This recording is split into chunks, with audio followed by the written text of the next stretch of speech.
That morning started like every other morning in the university hostel, quiet, ordinary, and unaware of the disaster waiting to unfold. As Chantelle slept peacefully, still wrapped in dreams of lectures, grades, and a future she believed was firmly within reach, until her phone suddenly began to vibrate violently on the bed beside her, shaking nonstop as though it carried news too heavy to wait. Half asleep and confused, she reached for it without urgency, expecting nothing more than an alarm or a casual call. But the moment she placed the phone to her ear, something inside her froze, because the voice on the other end was not gentle, not familiar, and not kind. In just a few seconds, the words spoken tore through her chest, collapsing her breath and draining the warmth from her body as reality rushed in faster than her mind could process. Her parents were involved in an accident.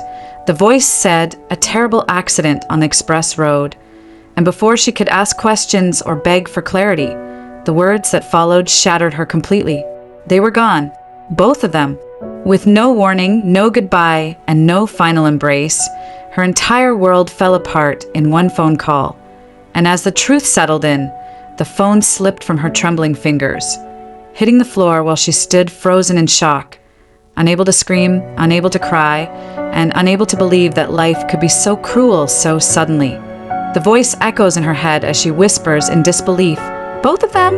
The room fell into a silence so deep it felt suffocating, broken only by the steady humming of the ceiling fan that continued spinning as though nothing had happened, as though the universe had not just ripped away everything Chantelle loved. She sat on the edge of her bed, staring blankly ahead, replaying the words again and again in her mind, hoping they would somehow change, hoping she had misunderstood. But the truth refused to soften.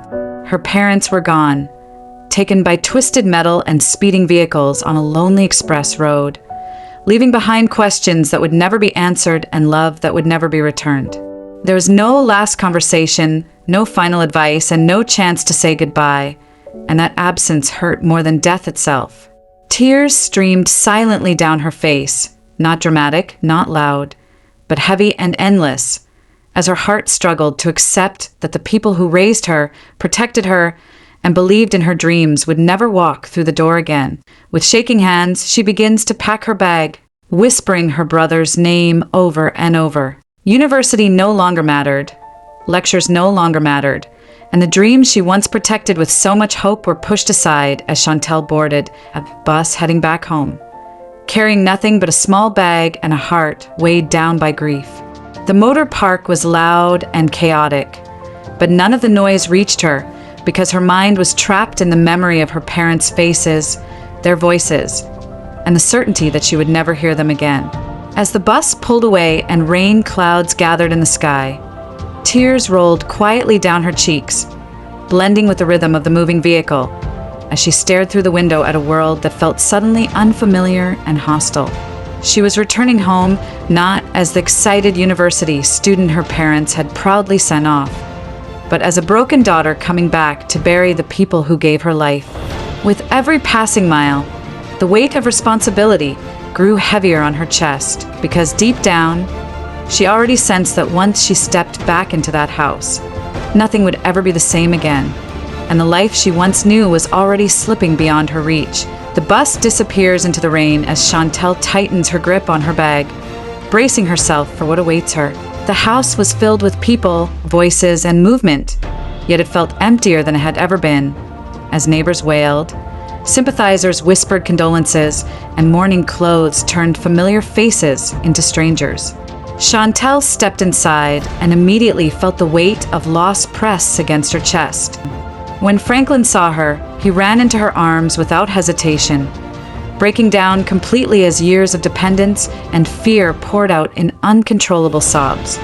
And as she held him tightly, Chantelle felt something shift deep inside her. She wanted to cry, to fall apart, and to scream at the injustice of it all, but she couldn't because in that moment her brother needed strength, not tears. As Franklin clung to her, she realized that she could no longer afford to be weak, because from that moment onward, she was all he had left, and the responsibility that settled on her shoulders was heavier than grief itself. Chantelle looks around the house and realizes She is now the one everyone depends on. Under the harsh sun at the burial ground, Chantelle stood silently as two graves were prepared side by side, watching the final moments of the people who had been her shelter, her guidance, and her safety throughout life. As prayers were said and tears flowed freely around her, she felt numb, unable to fully process how quickly everything had ended. And when it was time to drop sand into the grave, her hands trembled uncontrollably, each grain feeling like a final goodbye she was never ready to give. Franklin cried beside her, his pain raw and open. But Chantelle remained quiet, staring into the grave as reality finally settled in, because this was no nightmare she could wake up from. That day, she did not only bury her parents, she buried her childhood, her innocence, and the comfort of knowing someone else would always handle things, because as the last prayer ended and the crowd slowly dispersed, she stood there alone, understanding that life had changed forever and that from that moment onward, survival would demand more from her than she ever imagined. Long after everyone leaves, Chantelle remains by the graves, staring into the silence. That very night, reality arrived without sympathy or patience. Sitting heavily in the dimly lit living room as Chantelle counted the little money her parents had left behind, her fingers moving slowly as though delaying the moment the truth would finally confront her. The notes were few, far too few to cover burial expenses, school fees, food, and the endless demands of daily survival. And as the last note was counted, a sharp ache settled deep in her chest. Franklin watched her quietly from across the room, his young eyes observing the seriousness on her face, sensing that something had changed permanently. In that silence, Chantelle understood that grief would have to wait, because hunger did not respect mourning, and bills did not care about tears. From that moment on, she was no longer just a grieving daughter or a struggling student. She was now the backbone of the household, the decision maker, the provider, and the shield between her brother and the cruelty of the world. Fear whispered loudly in her mind, but she swallowed it because there was no one else to carry the weight she had just inherited. And as night deepened around them, Chantelle realized that her life was no longer her own, because survival had taken control. In the days that followed, Chantelle stepped into the city with hope still burning faintly in her eyes, visiting offices, shops, and businesses with neatly arranged documents and a quiet confidence that came from knowing she was capable and willing to work. She spoke politely, answered questions respectfully, and waited patiently in reception areas, believing that effort and sincerity would eventually open a door. But hope met rejection at every turn, and rejection often arrived wearing a smile that made her skin crawl, as men looked at her body longer than necessary, asked questions that had nothing to do with work, and offered opportunities that carried conditions she never agreed to. Each refusal chipped away at her optimism, and each inappropriate glance reminded her that the world she had entered was not kind to vulnerable women. As the sun set and her feet ached from walking, Chantelle returned home empty-handed again and again, trying to remain strong in front of Franklin, even as disappointment quietly ate away at her spirit. She still believed something would come through, but deep down, she began to sense that effort alone was no longer enough. Inside a small office with the door half closed, the truth finally revealed itself without shame. As the man sitting across from Chantelle ignored her qualifications and focused instead on what he believed she could offer beyond her intelligence. His words were careful but deliberate, wrapped in false politeness, as he moved closer and lowered his voice, making it clear that employment came with a price she was never willing to pay. In that moment, anger rose within her, burning through the fear and frustration she had been suppressing for weeks, and without hesitation, she stood up, grabbed her bag, and stepped away from him, her dignity intact but her heart heavy. As she walked out of the office and into the street, the reality of her situation crashed down hard, because walking away from exploitation did not put food on the table or keep her brother in school. She had chosen self-respect, but self-respect did not solve poverty, and as she checked her phone and saw reminders of unpaid fees and overdue bills, Chantelle realized that standing on principle was becoming more expensive by the day. That night, alone in her small room, Chantelle stared at her university books, stacked neatly in one corner, each one representing a future she had worked hard to reach and believed would change everything. She ran her fingers over the pages slowly, remembering long nights of study, encouragement from her parents, and the pride they felt knowing their daughter was in university. But dreams do not survive without support, and reality demanded a sacrifice she was not ready to make. With tears filling her eyes, she packed the books into a box one by one, her hand shaking as though she was burying something precious, because in many ways she was. Dropping out of university felt like betrayal, not just to herself, but to her parents' memory, yet she had no choice, because survival had taken priority over ambition. As she closed the box and pushed it aside, the silence in the room grew heavier, and Chantelle understood that the path she was now walking was no longer guided by dreams, but by necessity. She sits on the bed staring at the sealed box, motionless. Desperation has a way of reopening doors one once promised never to touch, and for Chantelle, that door led her back to Queen, an old friend whose life had taken a very different direction. Sitting inside a softly lit cafe, Chantelle waited quietly as Queen walked in confidently, dressed expensively, radiating comfort and financial freedom that immediately highlighted the gap between their lives. They hugged, but beneath the warmth of familiarity was an unspoken tension, as Chantelle noticed the confidence money brings and wondered what price had been paid for it. As they talked, Queen spoke openly about life, survival, and choices, slowly steering the conversation toward opportunity and quick money, while Chantelle listened with a tightening chest, sensing where the discussion was headed. Though Queen's words were calm and casual, they carried the weight of a dangerous invitation, one that challenged everything Chantelle believed about herself. She wanted to reject the idea immediately, but hunger, responsibility, and fear made it difficult to speak. And as Queen leaned closer and lowered her voice, Chantelle realized she was standing at the edge of a decision that could change her life forever. Queen whispers, "Just one night can solve everything."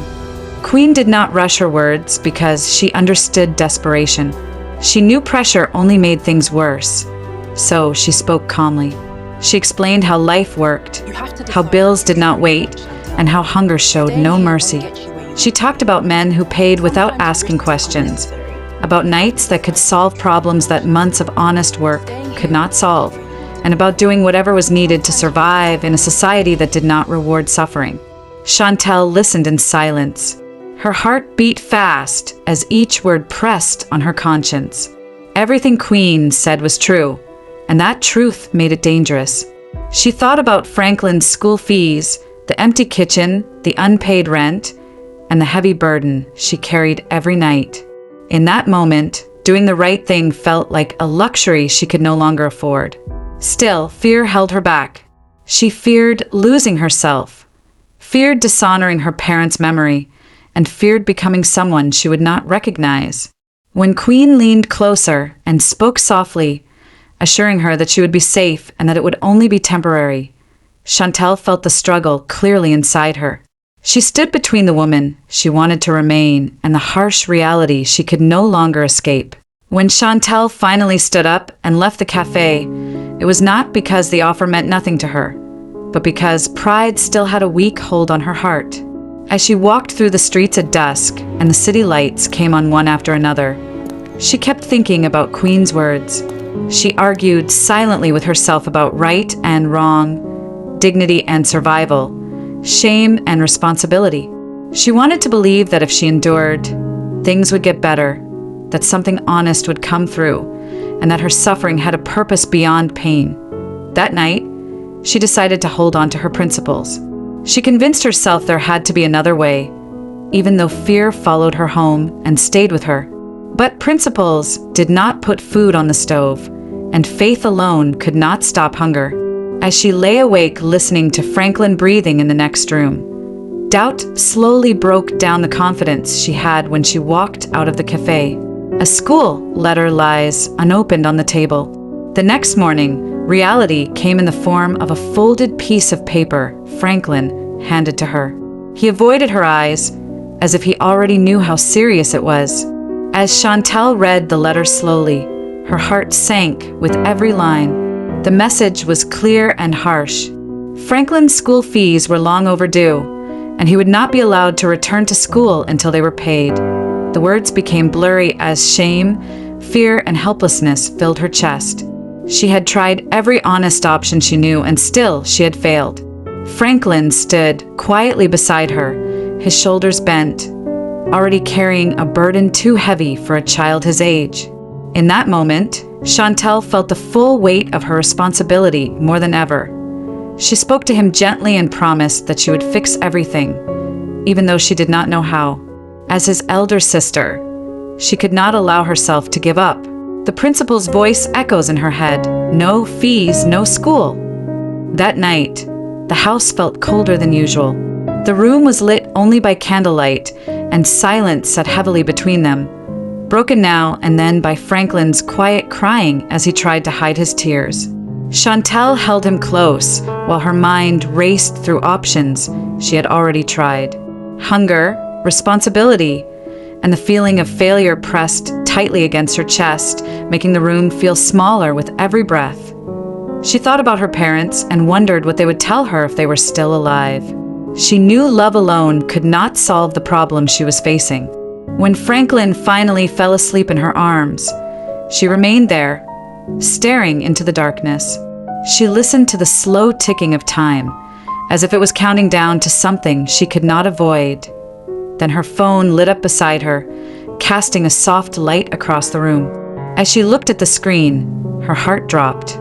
The answer she had been trying to escape was now right in front of her. Chantelle stared at the phone for a long time, her finger resting above the screen as memories, warnings, and promises she had made to herself filled her mind at once. She knew that pressing the button would change everything, that there would be no turning back, and that the life she was about to enter would cost more than money. She also knew that refusing the call meant watching her brother's future fall apart, and that was a pain she could not carry. With shaking hands and a heart heavy with fear, she finally pressed the call button and closed her eyes as the phone began to ring. In that moment, pride gave way to survival, innocence bowed to responsibility, and Chantelle crossed a line she had once sworn never to cross, not knowing that this single choice would lead her into a life filled with pain, regret, and consequences far beyond her imagination. The phone connects and Queen answers. "Hello, Chantelle."